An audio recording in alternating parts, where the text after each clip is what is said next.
Bonjour à tout le monde. En tant que présidente du comité d'éthique de la Fondation, je suis très heureuse d'ouvrir ce café éthique en partenariat avec le REL, qui est donc l'espace de réflexion d'éthique de Bretagne, qui est représenté par le docteur Aziz Thomas, ici présent, et le professeur Bolli. Et je passerai d'ailleurs le micro pour l'introduction de ce café au docteur Aziz Thomas.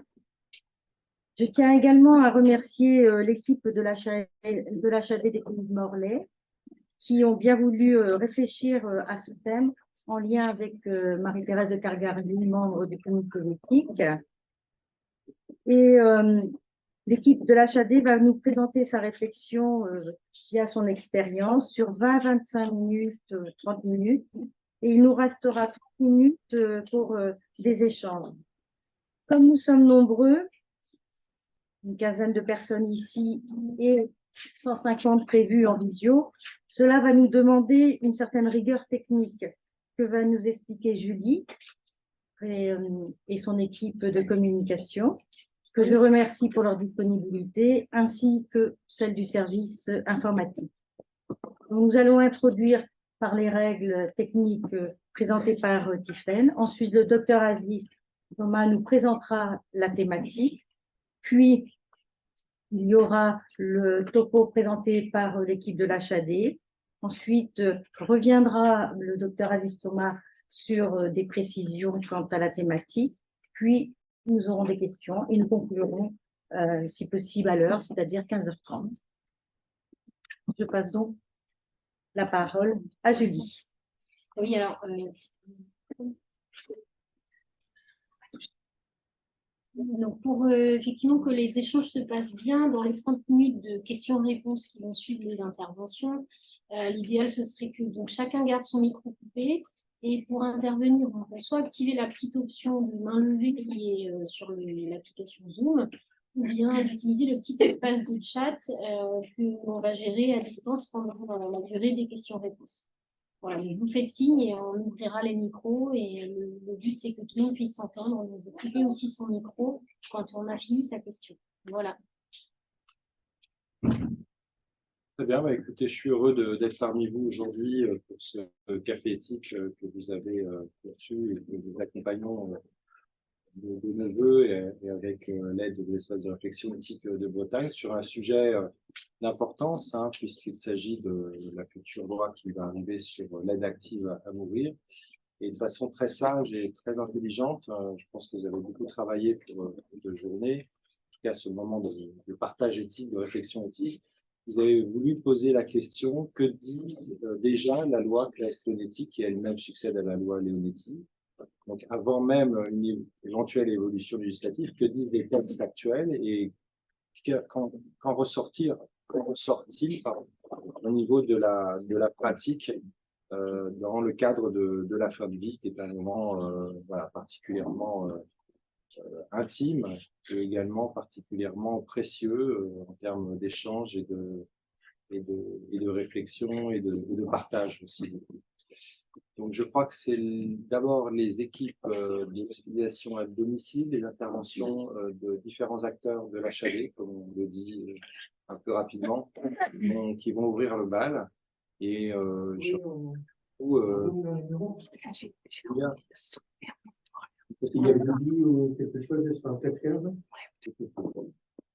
et vos présentations. Merci à vous, en tout cas, d'être nombreux pour ce café éthique, que ce soit en présentiel ou en distanciel. Donc, je redis le thème, euthanasie et suicide assisté. Avant d'aller plus loin, que dit la loi actuelle? Bonjour, moi je suis le docteur Le Goff de l'HAD de Morlaix et je suis venue avec mes deux collègues. Gaëlle, je suis une des infirmières de suivi de l'HAD de Morlaix. Et Hélène Azvan, je suis aussi médecin donc, au sein de l'HAD.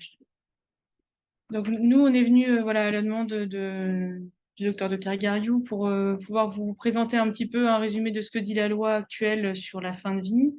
Pas forcément parce qu'on est des experts de la loi, mais plutôt parce que c'est ancré dans notre pratique quotidienne et que ça correspond bien à ce qu'on fait au quotidien.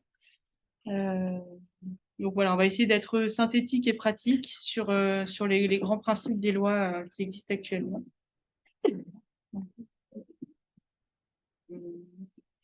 D'abord, pourquoi cette question de que dit la loi actuellement?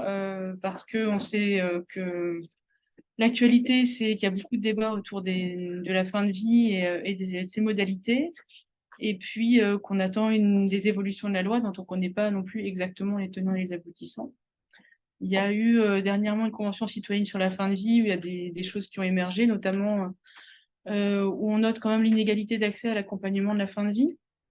La plupart des citoyens se prononçaient en faveur d'une aide active à mourir, mais avec toutefois un quart quasiment des citoyens qui se prononçaient surtout pour une meilleure information et application de la loi actuelle qui n'est pas forcément bien connue. Donc là, on va reprendre un petit peu les lois sur les droits des personnes malades et qui concernent la fin de vie avec un historique des dernières années. Donc les premières lois, enfin les lois en tout cas qu'on a commencé à reprendre, c'est en 99, avec surtout établir le fait que toute personne malade puisse accéder à des soins palliatifs et à un accompagnement, et puis définir les soins palliatifs donc comme des soins actifs et aussi continus, dont l'objectif est de soulager la douleur physique, psychique et à préserver la dignité du malade, tout en soutenant l'entourage. Et puis ça établit aussi qu'on a le droit de s'opposer à la fois à une thérapeutique, à des investigations. Ça ouvre aussi le droit aux bénévoles d'accéder auprès du malade pour l'aider. Et puis commence à parler de congés d'accompagnement pour les proches. Voilà, ça c'est le début de cette loi. Ensuite, ça a été renforcé par la loi Kouchner en 2002, qui établit surtout la dignité du malade. Hein, la personne malade a droit au respect de sa dignité. Et puis ensuite établit certaines choses comme le secret médical partagé, le droit de recevoir des traitements qui soulagent la douleur, et l'importance de prévenir et de soulager la douleur en toutes circonstances. Et que voilà, le fait que les équipes soignantes doivent s'obliger à mettre en œuvre tous les moyens pour accéder à ça. Cette loi Kouchner insiste aussi sur le droit à l'information et aussi au droit de refuser d'être informé. Dans le cas d'une maladie grave, on a le droit de refuser de savoir certaines choses. Et ça, c'est aussi inscrit. Et puis qu'aucun acte médical ne doit être pratiqué sans consentement libre et éclairé, c'est-à-dire avec l'information complète du malade pour réaliser cet acte. On parle aussi de la désignation de la personne de confiance dans cette loi, qui est redéveloppée après plus tard.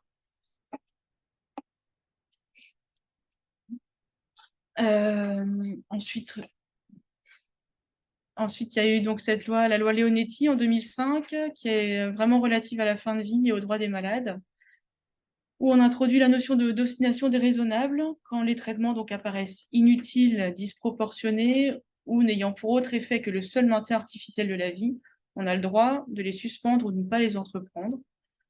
Et dans ces cas-là, le médecin doit appliquer des soins palliatifs.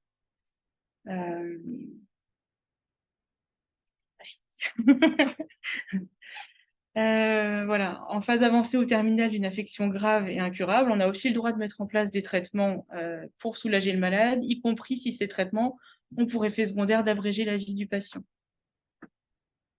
Et en cas d'arrêt de traitement ou de limitation de traitement qui peuvent entraîner une souffrance pour le malade, on a l'obligation de mettre en place des soins palliatifs. Cette loi, elle établit aussi la possibilité de réaliser des directives anticipées qu'on détaillera un petit peu plus tard. Et puis la loi la plus récente, qui est venue à nouveau renforcer les droits des personnes malades et des personnes en fin de vie, c'est la loi Claes-Leonetti en 2016. Alors les directives anticipées sont réévoquées, mais cette fois-ci, on établit qu'elles sont contraignantes pour le médecin, c'est-à-dire à partir du moment où elles existent et elles correspondent à la situation médicale, le médecin a l'obligation de les rechercher et de les appliquer. Cette loi établit aussi la manière de désigner sa personne de confiance, donc ça, on va l'expliquer après aussi. Elle clarifie les conditions d'arrêt des traitements au titre de l'obstination déraisonnable et établit les conditions d'accès à une sédation profonde et continue maintenue jusqu'au décès, quand le pronostic vital est engagé à court terme. Ça, c'est vraiment les évolutions importantes de cette loi. Alors maintenant, on va détailler un petit peu certains points de la loi pour savoir un petit peu comment l'appliquer.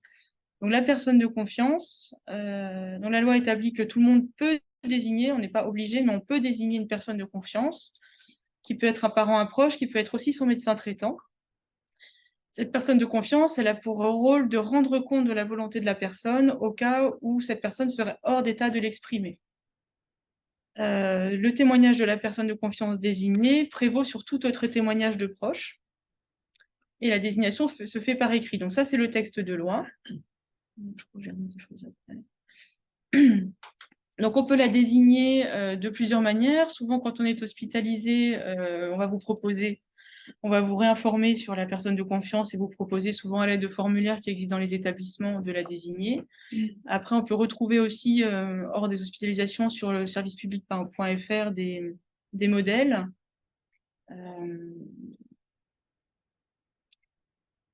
Voilà, le but, c'est d'être accompagné pour réaliser cette désignation.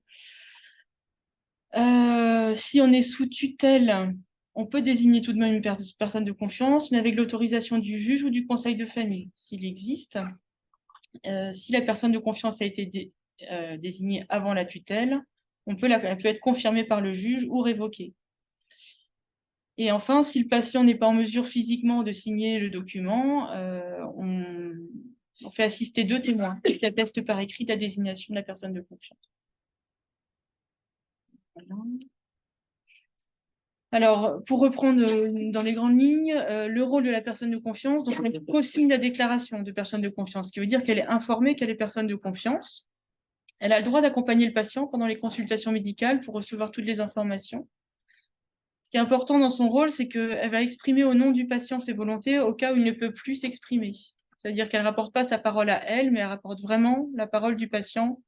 Donc, l'objectif, c'est qu'elle connaisse les volontés du patient.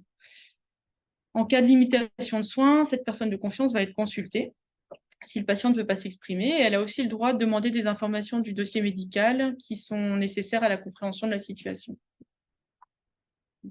Voilà à peu près pour la personne de confiance. Je te passe la parole pour les directives anticipées. Okay. Alors, après, c'est toute la partie directive anticipée. Donc, forcément, c'est légiféré. Disons que toute personne majeure peut rédiger ces directives anticipées. Ce n'est pas une obligation. Et à tout moment, elles peuvent être révisées et révocables. Ça veut dire que vous pouvez faire vos directives anticipées aujourd'hui, dans un état de santé voilà, comme il est. Et puis, quelques années plus tard, l'état de santé peut évoluer de façon favorable ou défavorable. Et forcément, les directives anticipées que vous aurez fait à un moment, elles peuvent être changées à tout moment. Ces directives anticipées, elles vont s'imposer aux médecins s'il y a une question de mettre en place des investigations, une intervention ou des traitements. Si, sauf bien sûr en cas d'urgence vitale où le médecin n'aurait pas conscience et connaissance de cette directive anticipée, mais le médecin doit normalement se renseigner pour savoir s'il y a des directives anticipées qui ont été faites au préalable. Alors, ces directives anticipées, elles, donc comme je vous disais, elles sont appliquées les 3/4 du temps lorsqu'elles existent, et sauf urgence vitale ou si elles ne sont pas appropriées ou non conformes à la décision médicale. S'il y avait une modification dans l'état physique du patient et qui n'est plus en conformité avec ce qu'on a dit avant, on peut quand même rediscuter ces directives anticipées. Cette directive anticipée, par exemple par rapport à la personne de confiance, même s'il y a une personne de confiance qui est désignée, si une personne a fait des directives anticipées, ce sont ces directives anticipées personnelles qui vont prévaloir sur la vie même de celle de la personne de confiance. Bien sûr, alors les directives anticipées, on en parle de plus en plus, ça devient quelque chose qu'on entend de plus en plus, mais il y a comme quelques années, on n'en parlait pas tant que ça. On a le devoir en tant que soignant d'informer le patient sur sa capacité et sa possibilité d'écrire des directives anticipées. Même un patient sous tutelle peut potentiellement écrire ses directives anticipées, mais bien sûr avec toujours l'accord d'un juge ou du conseil de famille. À défaut, un patient sous curatelle peut faire ses directives anticipées sans qu'il y ait forcément un tiers médical ou de conseil de famille. Alors, comment est-ce qu'on les rédige? c'est un document qui... Alors, il y a plusieurs façons. Soit vous pouvez le faire sur papier libre, soit sur un modèle que vous pouvez trouver sur Internet ou donné par certaines établissements de santé. La seule chose qui est très, très importante, c'est qu'il y ait votre nom, prénom, la date et lieu de naissance et qu'il soit daté et signé. La date pour savoir à quel moment est-ce que vous les avez écrits, etc. On peut, s'il n'y a pas de capacité physique à les écrire, on peut le faire, le dicter et le faire écrire par une autre personne, mais dans ces cas-là, il faut qu'il y ait 2 témoins qui attestent par écrit que ça a été fait en conscience du patient et pas à la demande d'un tiers. Donc, il y a sur le santegouv.fr, vous pouvez faire selon 2 cas, en bonne santé ou atteint d'une maladie grave. Très honnêtement, au quotidien, dans notre pratique, on n'a pas globalement beaucoup de patients qui ont écrit leur directive anticipée ou on arrive sur des situations palliatives. Alors, moi, je vous parle de ce que je connais, c'est-à-dire par exemple du domicile, où on se retrouve à faire des entretiens sur des gens qui sont déjà dans des situations physiques très altérées, où là, on parle de directive anticipée. Parce que soit ça a été proposé, mais les gens n'ont pas eu envie ou eu la capacité de le faire avant, soit parce que c'est quelque chose qui... c'est savoir à quel moment c'est bien de le faire. Est-ce qu'il y a un bon moment? Ça, c'est une grande question. Mais en tout cas, c'est toujours particulier d'écrire ce que l'on veut à un moment où parfois on est en bonne santé par rapport à ce que l'on désire quand finalement la maladie est là. Il y a parfois un gouffre entre les désirs d'avant et les désirs du moment. Donc, c'est vrai que c'est quelque chose qu'on propose régulièrement aux patients, mais qui est un moment assez particulier. Et bien souvent, on a besoin d'un rendez-vous complet, par exemple, pour parler des directives anticipées, les expliquer, voire les rédiger, ou en tout cas proposer une trame de rédaction aux patients. Alors, où est-ce qu'on va garder les consignes? Donc, les consignes et les directives anticipées, quand on les écrit, l'intérêt, si on a aussi une personne de confiance, c'est que la personne de confiance soit au courant de la rédaction de ces directives anticipées auprès du médecin traitant, qui bien souvent est le médecin qui coordonne et qui suit en fait le patient tout au long de son traitement, auprès d'une équipe hospitalière lorsqu'elle est proposée au sein d'une équipe. Après, à l'heure actuelle, avec le DMP, comment on appelle ça, le dossier médical partagé, pardon. Voilà, espace santé, il y a possibilité en fait de mettre ça. Ou il y a certains patients, on a rencontré des patients qui l'avaient dans leur sacoche tout le temps, sur eux, parce qu'ils l'avaient écrit déjà depuis un petit moment. Voilà, ça fait partie, la famille est au courant, donc ils ont dans leur dossier médical, ils ont leur directive anticipée. En tout cas, l'intérêt, c'est que si on les écrit, c'est au moins de partager avec quelqu'un qu'on les a écrits et donc ils existent.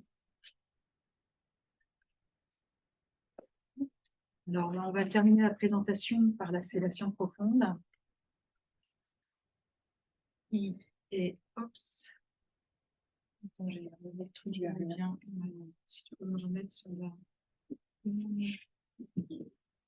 En fait, un des aspects de la loi Leonetti de 2016, qui est en fait vraiment le gros apport de cette loi. C'est donc à la demande du patient d'éviter toute souffrance et de ne pas subir d'obstination déraisonnable. On peut donc proposer une sédation profonde et continue qui sera maintenue jusqu'au décès. Et c'est associé toujours à une analgésie et généralement à l'arrêt des traitements à visée curative. Alors, il y a 2 grands cas de figure. Lorsque le patient est atteint d'une affection grave et incurable, le pronostic vital est engagé à court terme et qui présente donc une souffrance réfractaire au traitement qui n'arrive pas à le soulager. Et la deuxième possibilité, c'est lorsque la décision du patient atteint d'une affection grave et incurable d'arrêter un traitement qui finalement le maintenait en vie jusqu'ici et qui est susceptible d'entraîner à son arrêt une souffrance insupportable. Ça, c'est par exemple dans les cas de maladies neurodégénératives, par exemple on a une ventilation assistée. Alors, soit le patient, il peut exprimer sa volonté, soit il ne peut pas l'exprimer.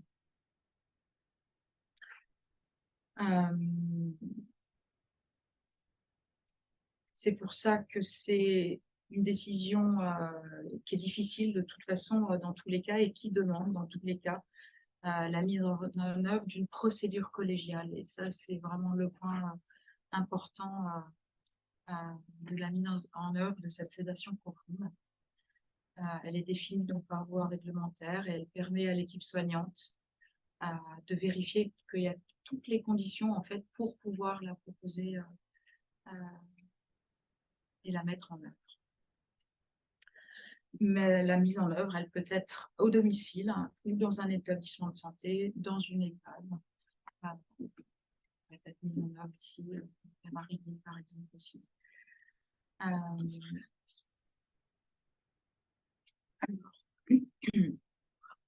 Il y a beaucoup de textes. Je ne vais pas tout vous lire.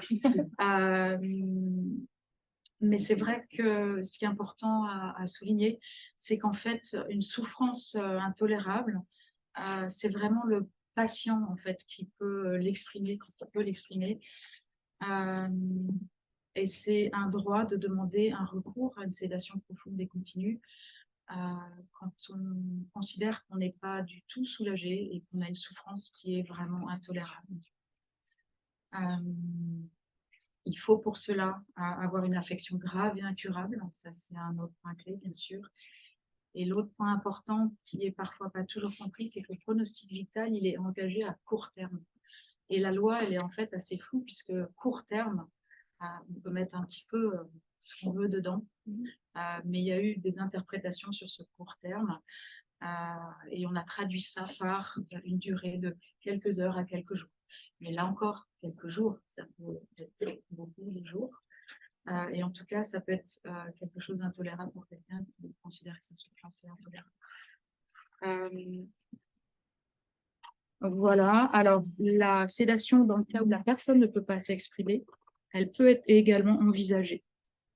Dans ce cas, il faut vraiment vérifier que lorsque la personne a écrit d'éventuelles directives anticipées, elle ne s'y est pas opposée. Et nous, on s'aperçoit dans notre pratique, en fait, il y a peu de personnes qui finalement écrivent leurs directives anticipées. Et là, toujours, il y a toujours cette procédure collégiale pour que les conditions prévues par la loi puissent vraiment être présentes. Alors, la procédure collégiale, elle implique vraiment tous les professionnels qui s'occupent du patient.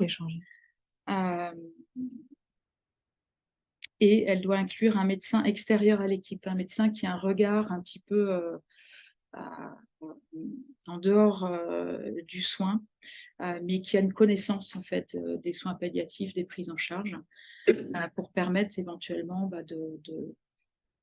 de discuter avec l'équipe soignante.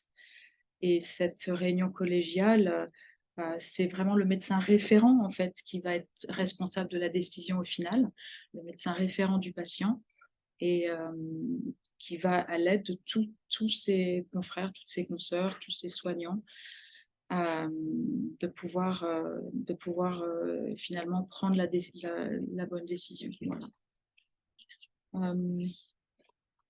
Alors, une procédure collégiale, elle doit répondre essentiellement à ces trois questions.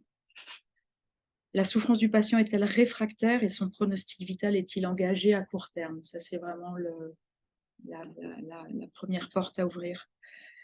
L'arrêt du traitement demandé par le patient, quand il le demande, engage-t-il son pronostic à court terme et est-il susceptible d'entraîner une souffrance insupportable? Et enfin, l'application de la sédation profonde et continue associée à une décision d'arrêt des traitements, de maintien en vie, donc des traitements qui maintenaient en vie le patient jusque-là. Est-ce que c'est réalisé conformément à la loi? Voilà.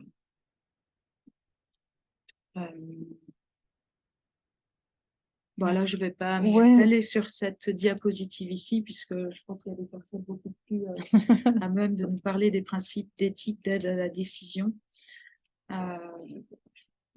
En tout cas, je pense que le partage au sein d'une réunion collégiale est vraiment important pour pouvoir prendre la bonne décision avec le patient ou sans l'expression éventuellement du patient. Je ne vous ai pas parlé, mais il y a aussi dans les patients sous curatelle ou sous tutelle, il y a aussi, ou les patients mineurs, il y a aussi cette possibilité d'accéder à la sédation profonde et continue. Et là encore, il y a beaucoup d'intervenants qui doivent être consultés, les parents, les tuteurs, les curateurs. Voilà, donc il y a toutes les personnes qui s'occupent de la personne qui demande cette sédation, qui ne la demande pas, qui sont impliquées.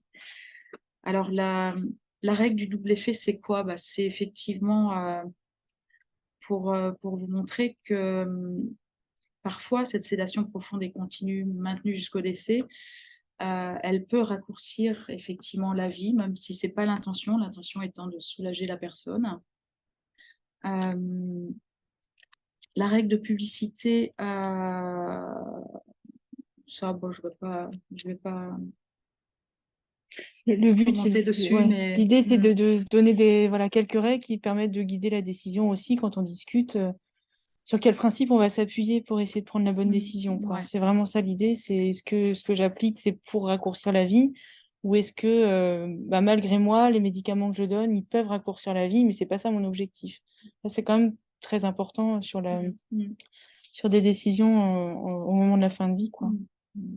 Et la règle de l'engagement de la responsabilité personnelle, là, effectivement, c'est un médecin. C'est un médecin qui doit pouvoir prescrire et être présent lors de la mise en place pratique de la sédation profonde et continue.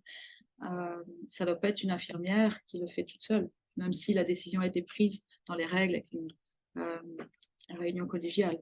Le médecin prescripteur doit être présent lors de la mise en route de cette sédation.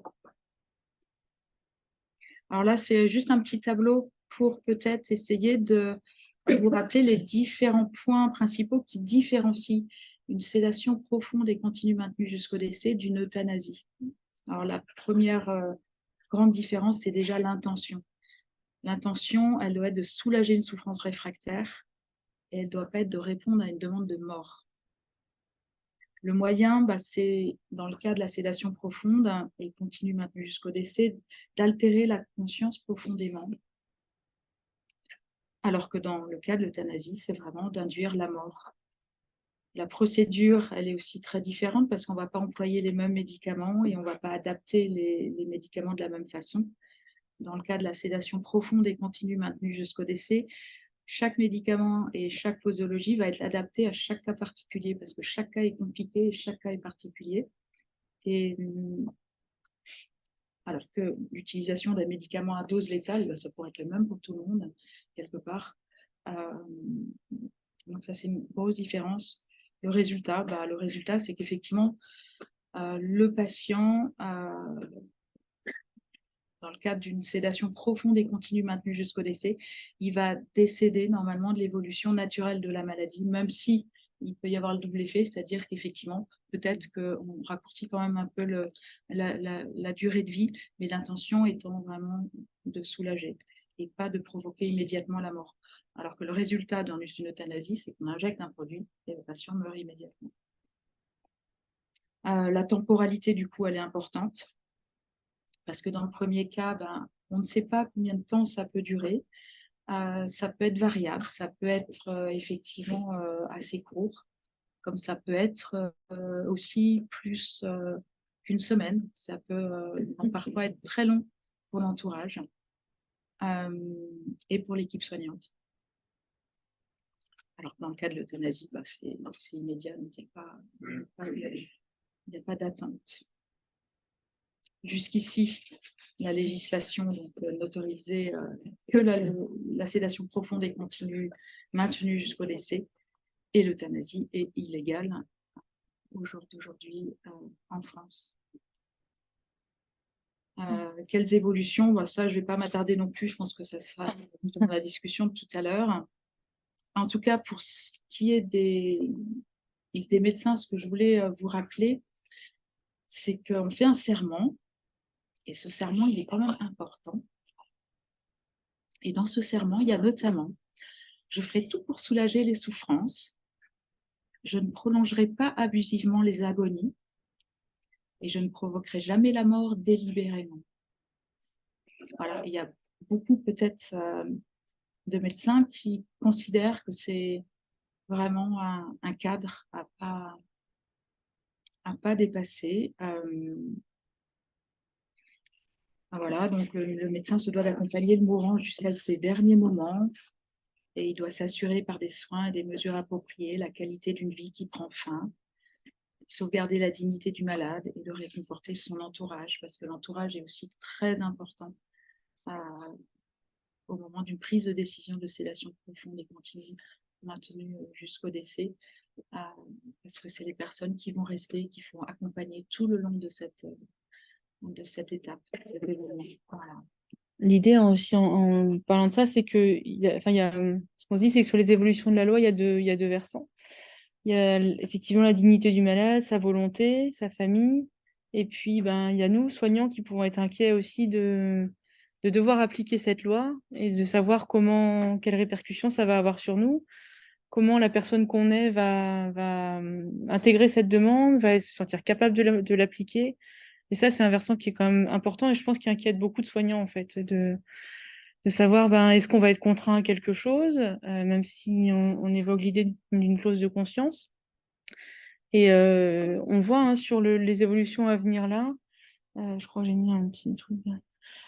Il y a beaucoup de questions qui émergent, il y a beaucoup de soignants, de collectifs de médecins et de soignants qui se positionnent soit pour, soit contre ces évolutions vers une aide active à mourir. Et il y a de l'inquiétude parce que même si on est soignant, on se demande est-ce que la mort donner la mort, est-ce que c'est un soin? Est-ce qu'on reste dans ce cadre-là? On se dit aussi que peut-être que si tout le monde connaissait déjà la loi actuelle, ces demandes-là, elles ne seraient pas forcément aussi. Cette demande-là d'aller vers une aide active à mourir, elle existerait peut-être moins. Et puis on se rend compte, je pense, dans notre pratique quotidienne, que on a régulièrement des patients qui parlent alors soit d'accès à une sédation, soit à une euthanasie. Et puis quand des soins palliatifs sont mis en place de façon adaptée, en fait, cette demande, elle disparaît très, très souvent. Parce que ça relève aussi d'une certaine angoisse de ce qui va arriver, je pense, cette demande-là.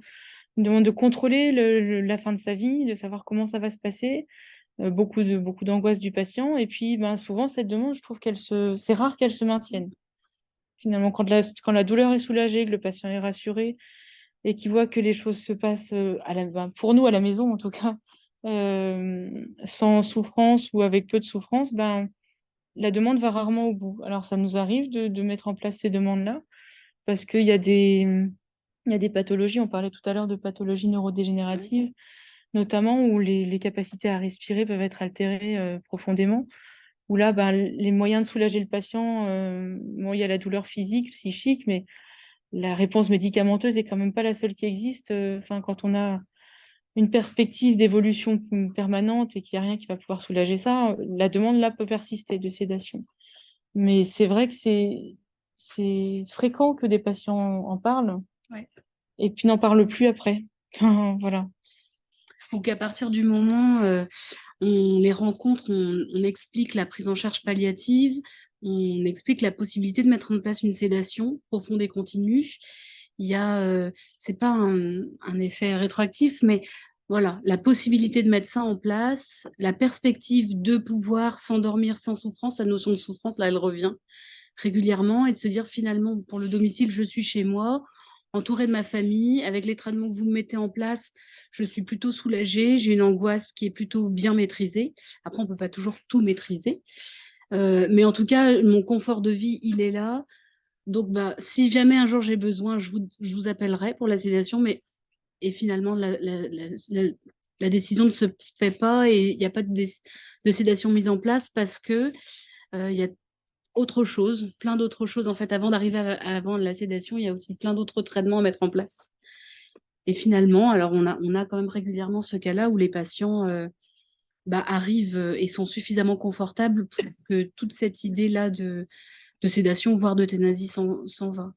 Et j'ai envie de dire de même, moi j'ai une expérience en unité de soins palliatifs, c'était pareil, on avait coutume de dire dans le service que quand on nous disait 80% des Français veulent l'euthanasie, bon, on se disait souvent les 20% qui ne le veulent pas sont dans notre service. On a vu des patients vraiment très, très altérés physiquement, des jeunes patients, où on se dit, où la famille nous disait, mais il n'aurait pas voulu vivre comme ça. Peut-être qu'il y a 10-20 ans, quand il était bien, il n'aurait pas voulu vivre comme ça. Et on se rendait compte que quand même, sur les demandes, elles n'étaient pas là ou plus là. En fait, à partir du moment où souvent la douleur était soulagée, l'anxiété, une espèce de pulsion de vie qui reste quand même là. Donc, c'est ça qui est un peu, je trouve, toujours un peu effrayant quand on voit de nouvelles législations arriver, c'est de se dire, et tous les gens que nous, on voit au quotidien qui finalement ne sont pas vraiment dans cette démarche-là, forcément. Voilà ce qu'on peut dire un peu pour ouvrir la discussion. Voilà. Puis après, on peut se poser peut-être la question de l'accès justement aux soins palliatifs. Ouais, c'est ça. Ouais. Donc l'importance de la connaissance de tout ça et puis. Merci beaucoup. Eh ben, écoutez, merci infiniment. Donc, on va continuer un petit peu notre réflexion. Je vais peut-être faire plus des focus sur des choses que j'ai déjà dites finalement pour approfondir tel ou tel point. Et on essaiera de ménager un petit peu pour la réflexion. Ce que je voudrais vous dire, c'est que déjà, merci pour la qualité des échanges qui vont s'annoncer, mais surtout déjà de ce que vous avez dit, parce que c'était très précis, très clair. Et je pense qu'on peut mettre en mode plein écran peut-être pour que les personnes voient mieux les diapositives, s'il vous plaît. Donc, vous dire voilà, que les espaces éthiques se sont engagés dans ce travail autour de la perspective de l'aide active à mourir et qui regroupe à la fois, comme vous l'avez indiqué dans le thème du café éthique, le suicide assisté et l'euthanasie. Aujourd'hui, on parle beaucoup d'exception euthanasie, qui était une expression qui avait déjà été usitée sous la plume de Jessica il y a déjà pas mal d'années. Vous pouvez passer cette diapositive. Alors, voilà, on a organisé des débats éthiques en territoire à la demande du Comité consultatif national d'éthique, parce que c'est aussi notre rôle d'animer la démocratie sanitaire. Vous savez qu'elle est pilotée théoriquement par l'Agence régionale de santé. Nous, on l'anime de l'intérieur avec vous, c'est-à-dire les instances éthiques avec lesquelles on est en partenariat. Et très vite, par rapport à la question de la famille, vous savez, on en est à peu près à 500 et quelques débats en France, animés et co-organisés avec les instances éthiques, et ce qui a en tout cas encadré ce qui a été encadré par les espaces éthiques. Très vite, donc, on a vu qu'il y avait plusieurs plaies à penser, la contradiction ressentie entre la présence humaine et l'accaparement technique. On discutait avec Jean-Michel Bosse tout à l'heure, c'est vrai que la médecine est plus technique et on peut être dans une oubli de l'humain. Alors, c'est quand même le cœur de la démocratie sanitaire, mais c'est aussi le cœur de notre métier de soignant. Et puis, il y a ce besoin de la société civile par rapport auquel je pense qu'on est, semble-t-il, en retard, hein, nous, soignants, au vu des sondages, mais vous l'avez rappelé vous-même, les sondages s'adressent à des gens qui sont en bonne santé, à ceux qui vont avoir recours à vos soins, à nos soins. Donc, alors là, je ne vois plus du tout. Comme ça. Et donc, c'est un peu biaisé, mais effectivement, on peut se poser la question de savoir si il n'y a pas quand même un retard dans notre écoute par rapport à ce que veulent les personnes qui souvent nous ramènent dans les prestations qu'on peut avoir. Je suis psychiatre du sujet âgé, je vois des gens qui me disent j'ai pas du tout contrôlé ma vie, je veux au moins pouvoir contrôler ma mort. Je pense que là, c'est une demande quand même avant même qu'il y ait une demande de mort, vous voyez, avec quelqu'un qui serait déjà dans une maladie incurable, avec un pronostic vital engagé, il y a déjà cet arrière-fond qui est présent et qu'on a peut-être eu du mal, nous, médecins, soignants, politiques aussi, je pense que les politiques se mettent à l'écoute de leurs électeurs, bien entendu, mais n'ont peut-être pas perçu cette angoisse-là qui est qui précède hein, ce qui peut se passer quand on est confronté à une maladie grave. Alors, on va continuer le diaporama si vous voulez bien se lancer. Donc, cette aide active à mourir, elle est en avant-projet aujourd'hui, hein, pas encore débattue à l'Assemblée nationale. Il y a effectivement beaucoup d'inquiétudes du côté des, alors voilà, du côté des médecins, notamment la Société française de soins palliatifs, hein, qui ne s'est pas cachée de sa plus que grande réticence à une évolution au-delà de la loi Claes-Leonetti, qui est l'objet du café éthique.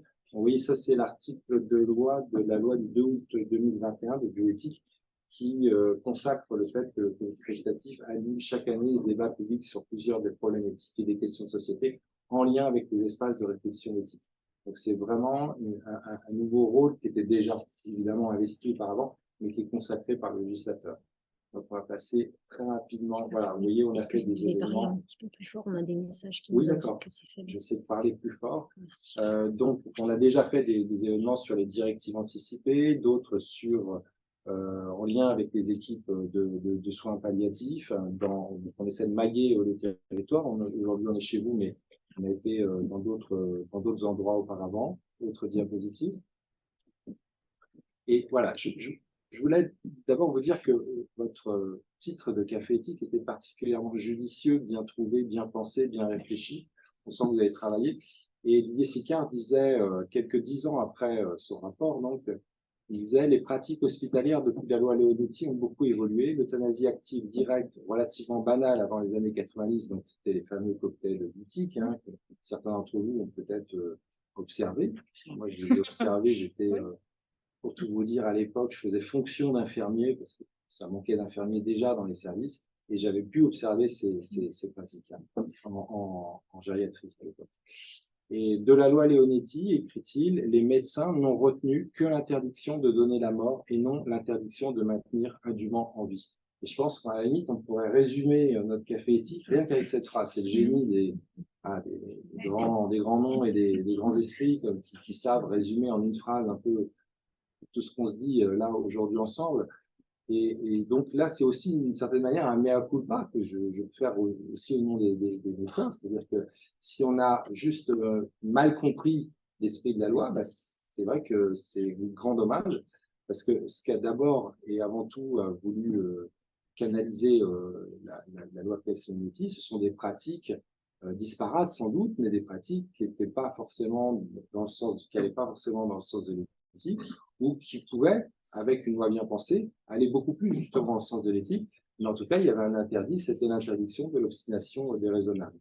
Autre plaque.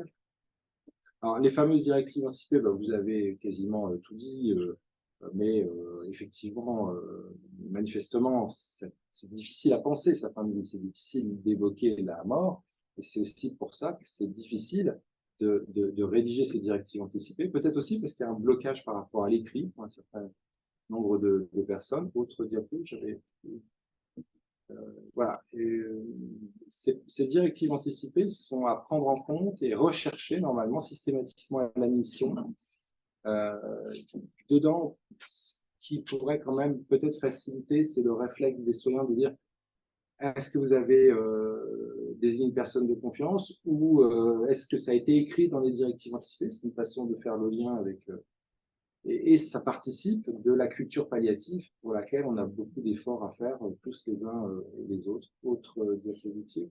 Alors ces difficultés, oui, c'est souvent qui doit les demander, l'infirmière, le médecin, quel est le rôle du médecin traitant, vous savez, qui coordonne le parcours de soins, donc normalement c'est aussi à lui de guider un petit peu son patient par rapport à ces directives anticipées, avec beaucoup de peur, sans doute un petit peu excessive, hein, d'aggraver la crise en faisant ce genre de demande, peur de ne pouvoir donner corps à un parcours attentionné, peur d'aborder la fin de vie. Donc en tout cas, un travail à reprendre assez fréquemment et à poursuivre en termes d'information grand public. Parce que c'est vrai que nos patients n'y pensent quasiment jamais. Je vais passer, alors, je vais dire un tout petit mot là-dessus. J'avais entendu un message d'arrivée qui m'avait dit « Oui, mais c'est pas sexy, les directives anticipées. Travailler sur les directives anticipées, c'est pas sexy. » J'étais médecin généraliste. Et donc, tout à fait, j'ai vu cette réflexion d'un collègue qui avait travaillé pour le cancer, les liens éthiques et cancer. Et il disait cette chose très juste. Ces lois ne sont pas connues car elles sont peu enseignées. C'est d'où l'importance aussi de ces moments comme celui-là. Ces notions intéresseraient directement et seulement les personnes qui s'approchent de la fin de vie. C'est pas vrai. En fait, cette question de l'évolution vers la loi, ça n'intéresse pas que la fin de vie et que les médecins qui s'occupent de la fin de vie, ça n'intéresse pas que les soins palliatifs. C'est comme la mort, ça concerne tout le monde et ça va concerner tous les médecins. Donc ça, c'est important de le redire. Et il continue en disant, on n'en donc pas aux jeunes, même si ceux-ci sont étudiants en médecine. Pourtant, nous devons nous inscrire en faux contre cette assertion. On sensibilise bien les jeunes, y compris au lycée, et on va dans les lycées faire des débats avec eux, sur les dons d'organes. Or, on ne va pas donner un organe si on n'est pas mort. C'est quand même l'évidence. Donc, dire que la mort est encore tabou dans nos sociétés est absolument ridicule pour prétexter notre méconnaissance sur des notions comme la fin de vie, les directives anticipées ou la personne de confiance. Et elle a toute une action à entreprendre pour sensibiliser tous les publics, au premier rang desquels les futurs médecins, sur ces différentes notions. Hélas, pour ma part, c'est le docteur Lévy qui parle de ça, je n'ai jamais vu dans la formation médicale continue un enseignement sur ces notions-là. Vous voyez, quand même, déjà, c'était en 2014, donc c'est presque il y a 10 ans encore. Donc ça reste intéressant. Bon, c'est pas une obligation d'écrire ces directives, mais c'est quand même très important pour avoir un meilleur équilibre souhaitable et possible entre les droits des patients et les devoirs des soignants. Et ça peut aider les professionnels. On l'a bien vu dans l'affaire Vincent Lambert, le manque de directives anticipées avait beaucoup compliqué les choses. Autre diapositive. C'est pas juste un exercice d'écriture, hein, parce que l'idée de base, c'est quand même non pas de renverser le jeu de rôle, c'est-à-dire c'est pas au patient de prescrire en réalité, mais c'est la meilleure façon, une des meilleures façons pour lui de voir sa volonté mieux prise en compte. Hein. Donc c'est vraiment l'expression de la volonté par avance, c'est pour ça qu'elles sont dites anticipées, la directive, mais c'est pour les cas où la personne serait empêchée dans l'expression de sa volonté. Autre diapositive. L'obstination déraisonnable, c'est vraiment aussi ce pourquoi ces directives peuvent être très utiles. Et il y a une logique prudentielle à respecter, c'est-à-dire la liberté, l'autonomie, le respect, et tout ce qui va venir nous inciter à la prudence également, parce qu'il y a aussi le refus de traitement qui peut s'inviter dans tout ça. Et vous avez très justement rappelé l'importance de la procédure collégiale. Alors, il y a un décret de 2010 dans lequel il est aussi écrit que cette procédure collégiale peut être demandée par les proches, par la famille. C'est aussi à savoir parce qu'on est vraiment dans un exercice voilà, de démocratie participative à une petite échelle, parce qu'on est quand même aussi d'abord dans un exercice de réflexion et de décision médicale, hein, sans doute partagé, mais en tout cas, quand même beaucoup dans la main il reste beaucoup dans la main des médecins. Il y a cette phrase de Sieyès qui me revient, qui dit un petit peu cette logique, c'est administrer le fait d'un seul, sinon, mais juger le fait de plusieurs. Et là, la procédure collégiale, c'est vraiment essayer de juger à plusieurs de ce qui est vraiment important, de garder comme option, soit effectivement la limitation, l'arrêt des traitements, ça peut être la poursuite selon ce qui est écrit dans la directive anticipée. Enfin, c'est vraiment important de revenir à cette collégialité. Autre, voilà. Alors, l'acharnement thérapeutique était une expression utilisée avant l'obstination déraisonnable, qui d'ailleurs, dans un premier temps, avait été utilisée par un professeur Debray, qui en faisait plutôt le sens qui, parfois, il fallait continuer dans le traitement pour sauver le malade. C'était dans le sens premier du terme, c'était ça dans l'esprit du professeur Debray. Et puis, ça a été repris, en fait, dans le sens de l'obstination déraisonnable, qui est le mot et le concept qu'actuellement on garde. Et effectivement, Paul Ricoeur avait vu juste, c'est vraiment la question du geste qui ne sait pas s'arrêter. Et quand il dit, en fait, à vrai dire, c'est plus une routine, une obstination qu'un projet argumenté, on soigne coûte que coûte. Je pense que là aussi, en une phrase, il résume bien la question de l'obstination déraisonnable. C'est-à-dire, est-ce qu'on est encore dans un projet argumenté? Et c'est pour ça que cette collégialité, cette réflexion à plusieurs, et le fait d'y inviter les directives anticipées vont venir donner matière à argumenter dans un sens comme dans l'autre. Et il explique un petit peu plus loin dans sa pensée que le fait de ne pas savoir s'arrêter dans le geste dit thérapeutique, c'est souvent, même il insiste en disant fondamentalement, la fuite devant la tâche de faire le deuil de l'autre, et à l'arrière-plan, le deuil anticipé de sa propre vie. C'est toute la question de la problématique du deuil hein, qui s'invite et qui est très importante aussi. Autre diapositive. Donc, on va passer, puisqu'on en a déjà un peu parlé, de cette collégialité. Le CCNE, le Comité consultatif national d'éthique, dans son avis 121, en parle aussi. Hein. Il dit qu'il faut susciter un enseignement universitaire et en formation continue sur ce que l'on entend par obstination déraisonnable. Ces directives anticipées, vous l'avez dit, mais je vais insister un tout petit peu parce qu'il y a un petit peu de jurisprudence, ne s'appliquent pas en cas d'urgence vitale pendant le temps nécessaire à une évaluation complète de la situation ou lorsque les directives anticipées apparaissent manifestement inappropriées ou non conformes à la situation médicale. Donc, vous savez qu'il y avait eu, par voie de questions prioritaires de constitutionnalité, un peu de jurisprudence constitutionnelle le 10 novembre 2022. Et le juge constitutionnel a tranché en disant qu'effectivement, les médecins pouvaient écarter les directives anticipées parce qu'elles n'étaient pas conformes en fait, à la situation médicale, et notamment parce qu'entre ce qui se passe à un temps T et un temps T plus 1, il peut y avoir une évolution, et parce que, voilà, selon l'état de la science et de l'art médical, voilà, maintenir un patient en vie dans un cas comme celui qu'avait eu à traiter le juge à ce moment-là était déraisonnable en réalité. Donc, ça avait été un petit peu repris par les médias, souvent comme d'habitude avec les médias, en disant qu'avec une jurisprudence pareille, on ne pouvait qu'ensuite aller vers des directives à mourir. De toute façon, avec les médias, je veux dire, même si le Conseil constitutionnel avait jugé dans l'autre sens, ils auraient dit que fallait quand même aller vers des directives à mourir. Il y a quand même une façon comme ça, pour les médias, de présenter les choses pour aller dans le sens d'une évolution législative quand même assez évidente. Ce que change la loi du 2 février 2016, pour résumer un peu tout ce qu'on a dit, c'est conforter la volonté du patient dans le processus décisionnel, instaurer un droit à la sédation profonde et continue jusqu'au décès à la demande du patient dans des conditions et selon une procédure stricte, clarifier le refus de l'obstination déraisonnable, mieux répondre à la demande d'une fin de vie digne, accompagnée et apaisée par une meilleure prise en charge de la souffrance, et puis évidemment améliorer l'accès et l'utilisation des directives anticipées. Vous voyez, quand je regarde un petit peu tout ça, je me dis que effectivement le plan décennal sur les soins palliatifs, il aurait fallu déjà le commencer à cette époque-là. On ne serait peut-être pas tout à fait dans la même situation aujourd'hui. Le professionnalisme des derniers moments était vraiment important. Je pense que c'est là où on doit dispenser toute cette humanité, parce que j'ai apprécié que, par rigueur, vous disiez que vraiment les trois questions, c'était une souffrance réfractaire, post-vitale à court terme engagée avant de mettre en place une sédation profonde et continue jusqu'au décès, l'arrêt du traitement garantit son pronostic à court terme et induit-il une souffrance insupportable, et puis la conformité à la loi. Dans la pratique, très honnêtement, c'est aussi beaucoup la qualité du dialogue avec la famille, la qualité de l'alliance thérapeutique qui s'est nouée entre le patient, l'équipe soignante et sa famille. Et honnêtement, quand les choses sont mises en place, la famille ne vient pas demander si c'est en conformité à la loi, dans la grande majorité des cas, parce que les choses se passent bien, parce qu'on a bien travaillé avec eux. Oui, la mort, c'est l'affaire de tout le monde, hein, disait Michel Anus. Bah oui, bien sûr.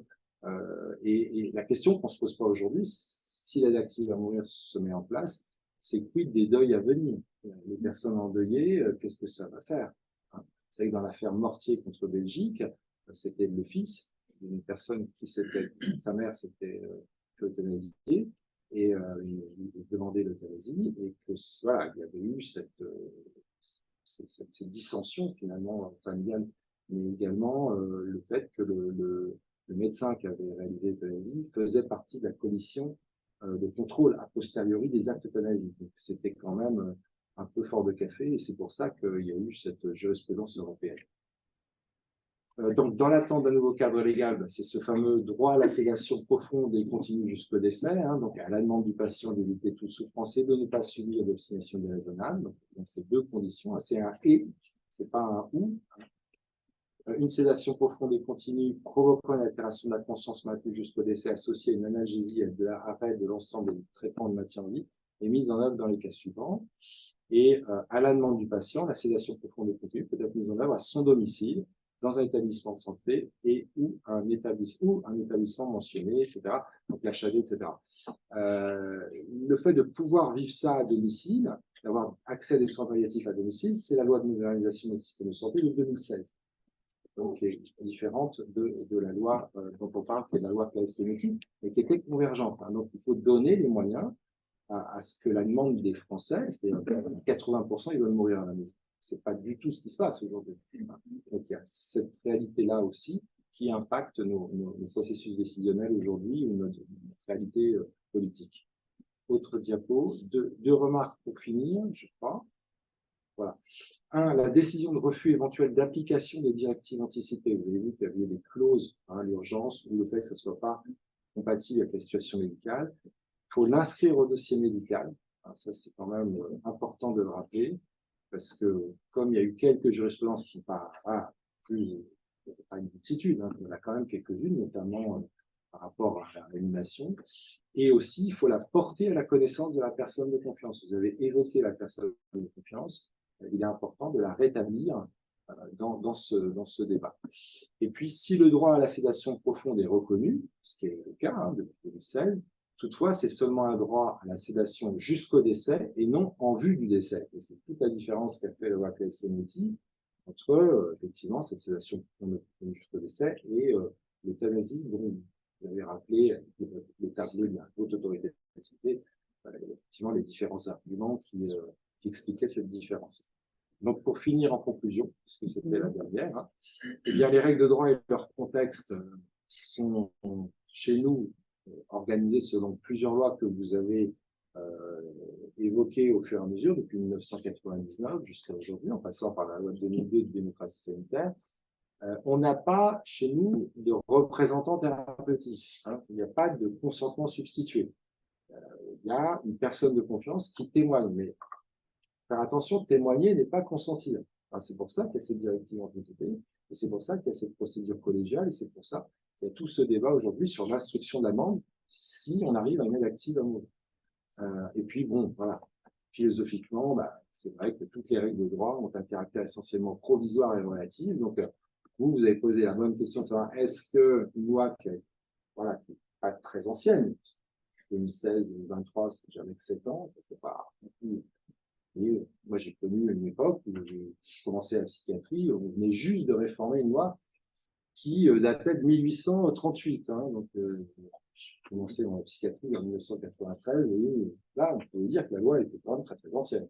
Et là, quand même, 7 ans, c'est une jeune loi, quoi. Donc, est-ce qu'il faut déjà la réformer plutôt que faciliter sa connaissance, son intériorisation, son application éthique et intelligente? Je vous laisse avec cette question. Moi, chacun peut y répondre en conscience. Et puis, si vous avez envie d'aller plus loin dans vos réflexions, on avait, pendant toute la crise sanitaire, organisé des petites publications écrites qui étaient postées sur le site de l'espace de réflexion éthique de Bretagne. On les a rassemblées dans un ouvrage dont je laisserai un exemplaire au président du comité politique ici, à mon collègue de gauche. Et voilà, sinon, vous pouvez l'acquérir aux éditions LEH. Donc, voici en quelques mots ce que je peux vous dire. On n'a pas fait jusqu'au bout du débat. Il y a une place, je pense, un petit peu pour des questions-réponses. Jean-Michel Bois, qui est ici avec moi et que je remercie de m'avoir accompagné, peut aussi, avec faire le débat, répondre à vos questions. Vous pouvez les poser aussi. Il a lui, beaucoup plus la pratique que moi de cette fameuse sédation profonde et continue, de la limitation de l'arrêt du traitement. C'est plus une connaissance presque juridique que clinique, même si j'ai ma propre clinique plutôt du côté de la psychiatrie. C'est pas tout à fait vraiment ce champ-là que je travaille. Mais voilà, des patients qui demandent la mort, j'en ai pas mal rencontré plutôt dans le cadre de la prévention du suicide et du traitement des dépressions sévères que dans ce cadre-là. Et je vous avoue que d'avoir à instruire une future demande d'aide active à mourir quand on est plutôt compétent dans la prévention du suicide, ça va être un grand écart difficile à tenir pour nous aussi, psychiatres, bien entendu. Donc le débat reste ouvert, le débat doit continuer, il va s'instruire à l'Assemblée nationale, mais évidemment le Sénat aura son mot à dire, et évidemment la société civile peut continuer de donner son regard propre. C'est un regard souvent, encore une fois, des personnes anxieuses par rapport à la fin de vie et qui ne sont pas encore frappées par une maladie qui vont provoquer leur fin de vie. Dans tous les cas, ça ne sera pas un droit de choisir de mourir, ça sera un droit de choisir sa mort. La distinction sera subtile, mais et ça ne sera pas le court terme, ce n'est pas en tout cas ce qu'a proposé la vice-entreprise du comité de protection éthique, mais ça sera du moyen terme. Voilà, on est donc dans des situations différentes qui, humainement, rencontreront nécessairement aussi des constellations différentes, voilà, des singularités relationnelles différentes. Merci pour votre attention. Merci beaucoup. Je pense qu'on va essayer de prendre peut-être quelques questions des personnes qui sont en visio de façon à enrichir le débat. Et puis, bien sûr, que vous puissiez les uns et les autres aussi autour de cette table poser des questions ou faire des commentaires. Alors, nous avons une première question d'une personne en ligne qui demande: la présence d'un médecin lors de la mise en place d'une sédation profonde est-elle un caractère obligatoire de la loi? Non, mais c'est comme, enfin, pour moi non, mais c'est plutôt d'un point de vue éthique, si on prescrit quelque chose, c'est quand même, déjà il faut s'assurer techniquement que ce qu'on a prescrit et mis en place fonctionne comme on le voudrait, et que s'assurer de la profondeur de la sédation, etc. Et puis c'est pas un geste anodin, donc ça paraît évident que si on prescrit quelque chose, on ne demande pas à quelqu'un d'autre de l'exécuter seul. Enfin, c'est comme ça que je vois les choses. Oui, surtout qu'une induction de sédation, elle peut être pas toujours facile à appliquer en pratique. Ça peut prendre du temps ou pas. Donc, il y a quand même beaucoup de progressivité de la mise en place de la sédation. Souvent, on voit que c'est sur plusieurs jours que la posologie se... Tout à fait. Oui, c'est ça. Il faut vraiment évaluer. C'est rarement on-off. C'est ça. Il faut vraiment évaluer le patient pour justement qu'il y ait une profondeur de perte de vigilance adéquate. Donc pour moi, je ne vois pas de sédation profonde et continue maintenue jusqu'au décès qui ne soit pas faite en présence du prescripteur. Voilà. Après, on ne parle pas du cadre de l'urgence absolue, on parle pas d'un cadre de demande de sédation. Merci. On a une deuxième question de Laure Sauve. En EHPAD, il arrive souvent que ce soit les psychologues qui soient en charge de directives anticipées, liées avec les résidents et familles éventuellement. Rôle peu évident, problème de formation notamment. Comment répondre aux questions? Qu'en pensez-vous? Que nous, c'est la psychologue qui souvent amène la directive. En fait, les psychologues ou nous, infirmières en entretien, en fait, c'est nous qui apportons ça. C'est vrai que souvent, c'est elle, Julie, notre psychologue, qui amène les directives anticipées, qui répond aux questions, ou alors on fait parfois des rendez-vous couplés, infirmière-psychologue. Comme ça, il y a les réponses médicales, alors dans la limite de nos connaissances infirmières, et les réponses un petit peu plus psychologiques, justement, sur la mise en place de ces directives anticipées. Maintenant, alors on fait des formations de temps en temps sur qu'est-ce que les directives anticipées, comment les aborder. Je sais que sur l'HAD, on travaille avec un jeu de cartes de l'association Jalmav, qui est une association de bénévoles, voilà, qui a fait vraiment tout un jeu de cartes. Alors ça prend du temps, où le patient doit en fait sélectionner des cartes sur lesquelles il se sent voilà, des desiderata sur ces directives anticipées qui sont très, très importantes pour lui, sur des règles où il ne veut pas déroger, du plus importante à la moins importante, et on arrive à la fin sur une dizaine de cartes en fait, voilà, qui permettent, en fait, qui sont plus un outil pour après mettre en place l'écriture. C'est quand même une bonne question, parce que c'est vrai que dans la loi, normalement, ce qui est écrit, c'est le médecin traitant, quand même, qui est l'acteur privilégié par le législateur.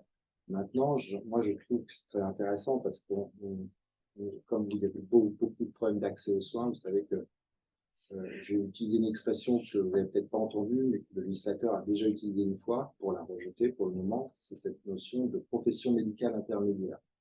C'est-à-dire qu'entre l'infirmière Bac+3 et le médecin Bac+10, il y a place pour les psychologues, les infirmières en pratique avancée, des professions intermédiaires qui vont avoir des rôles demain qu'elles n'ont pas encore aujourd'hui. Et je pense que ce que vous faites me semble-t-il intéressant. On s'est bien articulé effectivement avec le médecin qui peut connaître l'ensemble de l'antécédent, l'ensemble de l'histoire médicale de son patient, et peut donc aider à anticiper au mieux. Mais on voit bien que pour l'instant, les médecins n'y arrivent pas trop. soit qu'ils n'ont pas le temps, soit qu'il n'y a pas de consultation dédiée rémunérée comme telle, soit que le patient ne le souhaite pas forcément et que le médecin le ressent aussi. Donc, effectivement, il y a quand même une appréhension psychologique fine à avoir de la personnalité, parce qu'on ne peut pas non plus obliger. Hein. On l'a bien dit, ce n'est pas une obligation, même si c'est très conseillé. Après, je pense que le rôle du médecin, il est quand même important quand il est possible, parce que on peut exprimer ses volontés que, enfin, en tout cas dans le cas d'une maladie grave qui existe déjà, que si on est informé aussi de ce qui peut arriver. Parce que le rôle, quand on a des directives anticipées d'un patient, c'est aussi de savoir anticiper les risques qu'il a liés à sa maladie. Nous, notre travail, c'est ça, recueillir sa volonté et s'assurer qu'on peut répondre aux risques. Voilà. Donc, s'il ne connaît pas les risques, alors on ne va pas tout décliner, parce que c'est un peu maltraitant quand même de décliner tout ce qui peut se passer, mais notamment à domicile, où on a un gros travail d'anticipation. Je pense qu'on prend les bonnes décisions aussi quand on a une idée de ce qui peut nous arriver. Ça aide quand même à se positionner. Ça va être par exemple un risque hémorragique ou un Par risque exemple, de détresse respiratoire voilà. qui doivent absolument être anticipés. Voilà. Et on peut avoir peur d'en discuter. Et c'est essentiel d'en parler. Oui, c'est ça. Et on se rend compte quand on en parle. Ça, pour pouvoir justement. Quand on en parle, les patients, ils avaient déjà pensé en fait. Enfin, c'est pas un choc pour eux souvent. C'est plutôt un soulagement que la discussion soit ouverte et qu'on puisse leur dire, mais ça, si ça arrive, on pourra répondre d'une manière ou d'une autre et vous soulager, parce que souvent, ben, à la fois pour le soignant et pour le patient, c'est pas facile d'aborder la mort, mais chacun de son côté a ça dans la tête. Et finalement, de poser les mots, ça permet souvent de faire baisser de l'angoisse aussi. Hein. Enfin, Pour compléter ce que vous disiez tout à l'heure, il y a quelqu'un en ligne qui nous précise que la fédération Jeanne Mal, elle a créé 2 outils d'animation d'atelier sur la personne de confiance et les DA, un jeu de cartes à vos souhaits et un kit J'ai pigé les conditions de ma fin de vie, ça me concerne. Oui. Et on a une autre, C'est le jeu de cartes. ouais. et on a une autre question d'une personne en ligne qui nous demande: les maladies neurodégénératives sont-elles concernées par la prochaine loi et la clause de conscience sera toujours possible pour les médecins? Alors, sur la clause de conscience, oui, ça, c'est se sont engagés. Ils suivront là aussi l'avis de 139 qui réclamait une clause de conscience. Après, la clause de conscience, est-ce qu'elle sera pas seulement médicale, mais infirmière? C'est une vraie question. Hein. Et est-ce qu'elle va être résoudre? La réponse est non. Elle va résoudre une partie des problèmes. C'est vrai que si vous êtes médecin et que vous opposez votre clause de conscience, ce sera votre droit, c'est la liberté de conscience, et c'est protégé par le droit. Ça n'a pas de souci particulier pour que la loi inclue cette stipulation. Mais d'une certaine manière, vous refilez le problème à un autre collègue. On a l'obligation d'assurer la quand continuité quand même. Il y a à l'arrière-plan quand même un dilemme. Et nos collègues belges qui connaissent cette question-là, j'avais lu il y a quelque temps un article qui était très critique sur la clause de conscience, en allant même jusqu'à dire que c'était un concept anémique. Ça voulait dire que en fait, ça ne cadrait pas particulièrement la pratique. Mais il y a un abandon du patient. Il y a un vécu d'abandon du patient. Il y a des médecins de soins palliatifs, on en parlait tout à l'heure avec Jean-Michel, qui vont vous dire, bah, moi, j'accompagne jusqu'au bout mon patient, je ne peux pas moralement lui dire au dernier moment, bah, touche, vous voyez, avec quelqu'un d'autre. C'est très compliqué, en fait. Hein. Comment ça va réellement être approprié comme outil? Est-ce que ce sera un outil de sauvegarde de la liberté de conscience? Sans doute. Est-ce que ce sera un outil adapté à la pratique? Je ne sais pas. Encore faut-il que dans cette future loi, il soit spécifié que ce sont les médecins qui feront. Parce qu'on peut aussi être sur un modèle suisse avec une association comme Dignitas ou Exim qui gère l'effectivité, l'acte effecteur. C'était la notion de suicide médicalement. C'est ça. Et la première question, c'était sur les maladies neurodégénératives. Je pense que là aussi, l'avis 109 devrait être suivi, ça sera mis de côté, ça. C'est-à-dire que ce sera pas, ils n'iront pas sur ce terrain-là. Mais ça va dépendre du texte. Hein. On va, comme vous, découvrir ce qui sera retenu et pas retenu. Hein. Les mineurs ne devraient pas être concernés non plus, les pathologies psychiatriques non plus, mais voilà, encore une fois, quid de ce qui va être légiféré. Là, il n'y a pas d'autres questions en ligne. Est-ce que dans notre assemblée, vous auriez une question avant qu'on ne clôture? Parce que je vois que le temps tourne et qu'on est obligé de clôturer. Est-ce que vous avez une question? Et je vous inviterai pour Edouard Wallace à conclure. Ce serait dommage qu'il ne conclue pas. Voilà. La réponse aux maladies neurodégénératives, en fait, ce n'est pas une question qui se pose.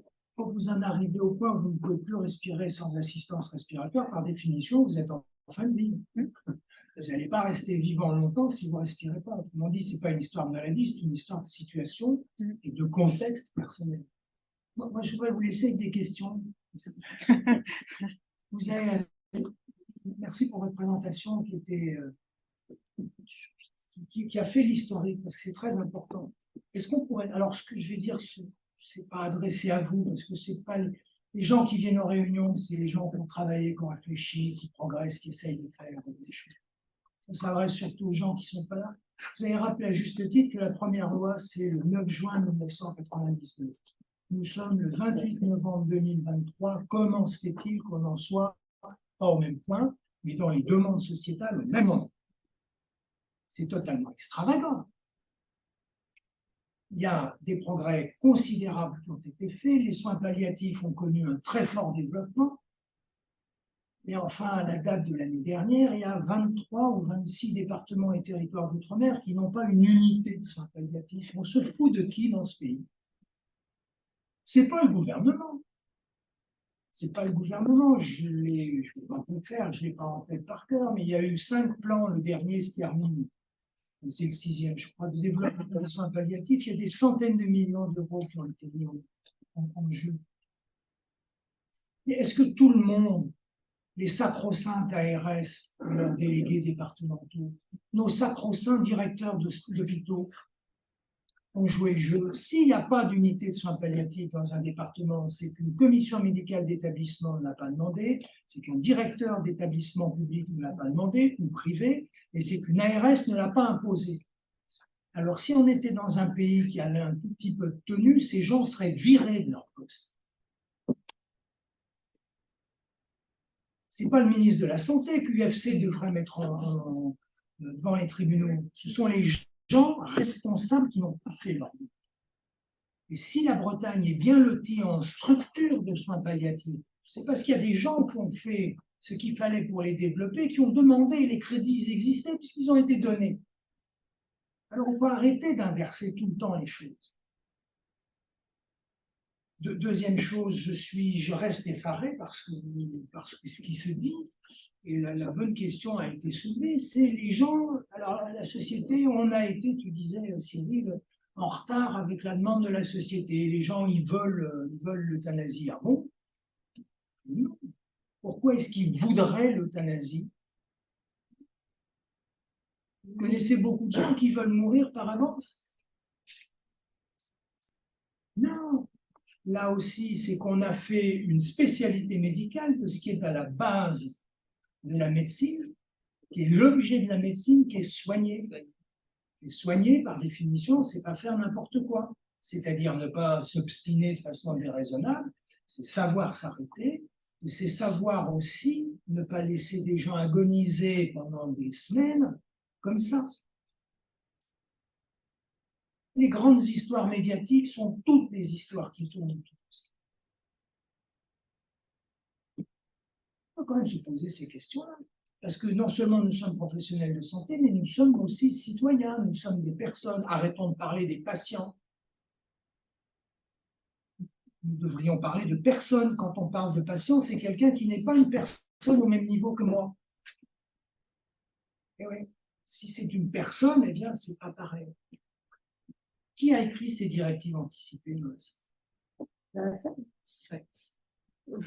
Okay. C'est à peu près la moyenne nationale. Je crois qu'on en est aux alentours de 15%. Je n'ai pas vérifié le chiffre récemment. J'ai 72 ans, je n'ai pas écrit mes directives anticipées. Je n'ai pas envie de l'écrire, je n'ai pas envie d'être en scène. D'ailleurs, de toute façon, si vous réfléchissez sur les directives anticipées, le sauf, vous avez dit à 2 reprises, le sauf, il est miraculeux. C'est comment ne pas les respecter. Alors en urgence, j'ai une insuffisance respiratoire chronique, j'ai 72 ans, je suis déjà passé 4 fois en réa, je ne veux pas y aller la 5e fois. J'écris, je ne veux pas y aller. Je ne veux pas qu'on m'intube. Habituellement, on n'intube pas les gens en bonne santé. Là, quand je me regarde, je me dis, oh, tiens, il y en a un, qui aimerait ça pour envie d'intuber. Okay. Si c'est un jeune garçon de 25 ans qui, excusez-moi, mais ça pourrait être une jeune fille, mais vous êtes plus raisonnable, qui dit je ne peux pas aller en réanimation parce que c'est des grands cinglés, j'ai bossé 40 et qui se fait taper par Bibus, là, le tram, parce qu'il n'a pas regardé en traversant et qui a écrit je ne veux pas y aller, évidemment que je ne vais pas respecter cette directive anticipée parce qu'il est sauvable. Il a un hématome extradural, il a besoin de 3 à 4 jours de réanimation après qu'on lui évacue cette infection. Et à 72 ans, est-ce que c'est au médecin de décider si effectivement ce monsieur a bien le droit qu'on ne l'intube pas? Et quand ce n'est pas proportionné, et alors leur traitement il a besoin d'être proportionné? Mais les ambiguïtés, c'est ça le fond de l'affaire. Et vous l'avez très bien dit, ce sont des affaires individuelles qui se vivent au jour le jour. Et vous l'avez dit, c'est qui a dit, mais peu importe. Le fond de l'affaire, c'est quoi? Allez, je vais vous choquer, mais c'est volontaire. Hein. C'est la relation. C'est la relation. Et si la majorité des médecins n'avaient pas une peur panique de la relation humaine, alors vous en serez peut-être ailleurs. Donc, moi, derrière, ce que je vois aussi, c'est comment se déroule la procédure collégiale, encore une fois, surtout ceux qui sont là, ne pas pour eux, vous avez l'habitude, vous faites bon, vous avez introduit ça dans le service il y a très longtemps. Mais c'est une procédure qui est un monologue avec le médecin, le chef de service, qui dit voilà la situation, voilà ce qu'on peut faire, voilà ce que je propose, et en fait ce que je décide. Ou est-ce que c'est véritablement quelque chose où il y a un plurilogue avec des informations, des options différentes qui arrivent en parlant de la personne et pas du patient? Si vous parlez du patient, parlez du cas. Entre parenthèses, par rapport à l'obstination déraisonnable, je me permets de vous faire remarquer que, 1, c'est toujours un diagnostic a posteriori, et 2, et surtout, que s'il n'y avait pas d'obstination déraisonnable, on continuerait à soigner les détresses respiratoires aiguës comme il y a 50 ans.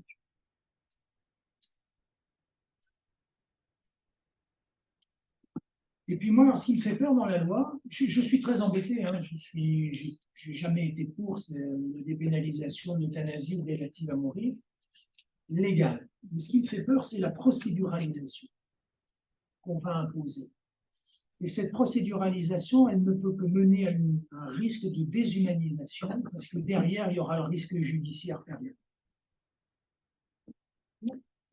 Eh ouais. Et le docteur en droit ne me contredira pas, à partir du moment où on prend une décision qui porte sur une situation individuelle chez quelqu'un, il y a toujours d'abord le fait de lui notifier la décision, en tout cas aux ayants droit, et deuxièmement la possibilité de recours. Alors vous direz non ou vous direz oui, mais comment ça va se passer? Qu'est-ce qui va se passer dans votre tête? Moi je reviens, c'est que finalement la même chose, c'est un problème de relation, de compréhension de ce qui se passe dans la tête de la personne. Et il ne s'agit pas de pousser la seringue. Tu rappelais les cocktails lithiques, je fais partie de la génération à qui, quand elle était jeune, on lui a dit d'aller les faire, les cocktails lithiques. J'ai fait. On ne garde pas un souvenir miraculeux.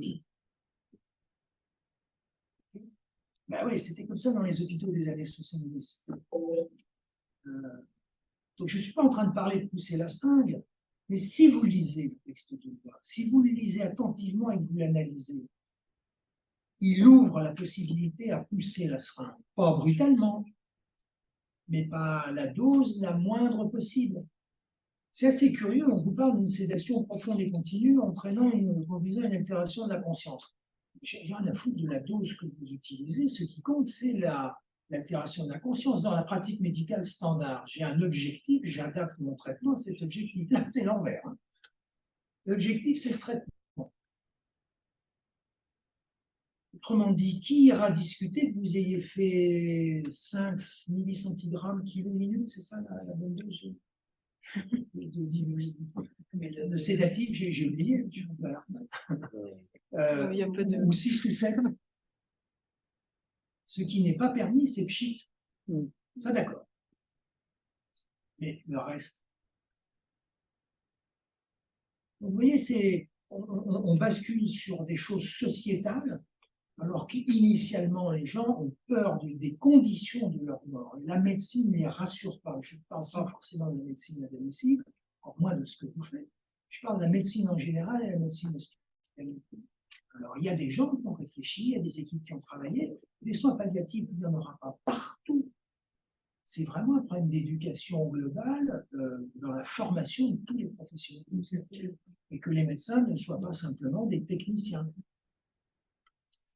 Parce que leur métier, c'est un métier de relation. Je pense, Alors la loi, après, elle fera ce qu'elle fait. je pense aussi que ce qui est important dans c'est d'intégrer précocement les soins palliatifs justement dans les maladies, parce que on a cette impression d'avoir un médecin technicien. Enfin, je parle pour l'oncologie, moi, où j'ai pratiqué, où on accompagne le patient, et puis le jour où on doit lui dire qu'on n'a plus de traitement, bon bah maintenant, pouf, on passe aux soins palliatifs. Il y a une rupture en fait.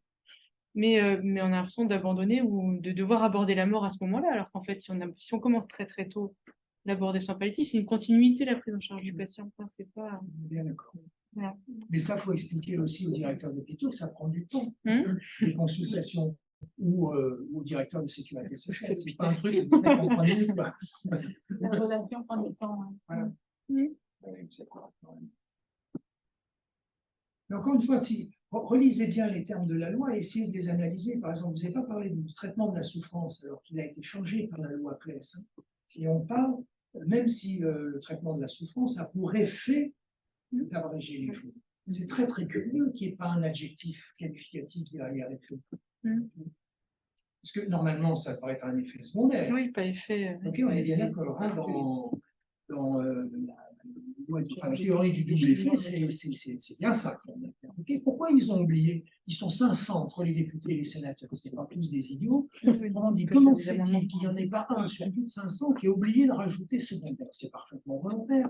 Ça vous laisse libre de faire ce que vous voulez. Ça vous laisse totalement libre de faire ce que vous voulez. Et soit vous entendez l'adjectif secondaire comme un effet second, imprévu, le double effet. Soit vous l'entendez comme ce qui découle de l'effet premier. Et à ce moment-là, il peut être éventuellement recherché. Okay. La loi vous punira si vous faites pchit, la loi ne vous punira pas si vous mettez des doses extrêmement importantes au chapitre qui a des souffrances parfaitement réfractaires. Sinon, vous donnez toujours vos 4 grammes par jour de Doliprane. Hein. Je ne suis pas payé par le. Vous voyez ce que je veux dire? Donc, encore une fois, les gens, je pense que même nous, les professionnels de santé, on n'a pas analysé, on n'a pas été chercher dans le fond ce qu'elle veut dire cette loi. Et on est, je pense, assez terrorisé par une loi qui va arriver, qui va nous imposer des choses. Hein. Parce que vous allez avoir. Quelle n'aura plus la souplesse. Le problème, c'est qu'aujourd'hui, on peut ouvrir la discussion quand le patient demande l'euthanasie. C'est l'occasion, en fait, aussi de dire, voilà, il veut me parler de la mort, c'est l'occasion d'ouvrir la discussion. Là, il y a des gens qui vont vous opposer sans cesse leurs droits sans qu'on puisse ouvrir la discussion plus loin aussi. Oui, et c'est ça qui est, voilà, et c'est ça qui est compliqué parce qu'il y a des gens qui arrivent, j'ai le droit, faites-le, j'ai le droit. Donc, et ça peut être un problème dans la relation qu'on a. Aussi je pense que vous avez raison, mais qu'en même temps, des gens comme vous qui acceptez d'ouvrir cet espace de discussion, vous serez écoutés parce que justement, vous acceptez de.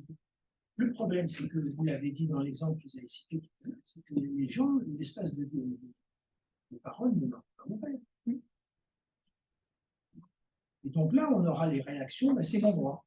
Donc il va y avoir des gens très, très, très ouverts. C'est la même chose qu'avec le refus de traitement. Parce qu'à l'heure actuelle, si on y réfléchit dans un certain nombre de circonstances, pour arriver à mourir, pour avoir épuisé toutes les complications de tous les traitements, de toutes les maladies qu'on a. Je ne parle pas des gens que vous voyez chez ouais. Okay. Ça en fait. L'obstination déraisonnable depuis longtemps. C'est un gros travail de réflexion de la médecine sur elle-même.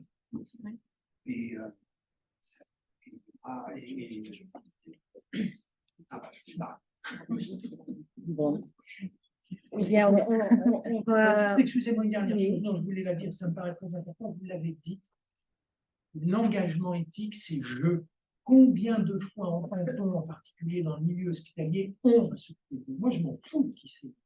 on, c'est un pronom indéfini.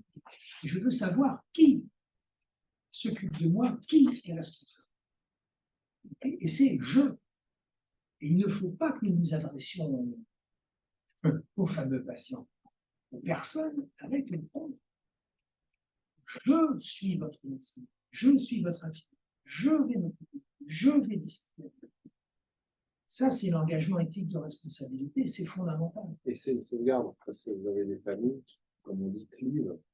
Quand ils ne sont pas contents avec ce qu'a dit le médecin, vont chercher un autre médecin pour avoir l'avis contraire. Et c'est une sauvegarde aussi. C'est important. On va être obligé de conclure, donc je ne vais surtout pas conclure sur votre conclusion, parce qu'autrement, je pense qu'on va retourner dans le débat inévitablement. Je voulais simplement conclure en remerciant tout à chacun, donc autant les personnes qui ont participé en vidéo que les personnes ici. Bien évidemment, et on le savait dès le débat, qu'on était dans un questionnement, qu'on n'aurait pas forcément de réponse là aujourd'hui, mais qu'en tout cas, ça nous remettait à repenser, à réfléchir, à continuer de penser. Donc, merci à tout le monde et puis bonne fin d'après-midi. Merci. Merci à vous.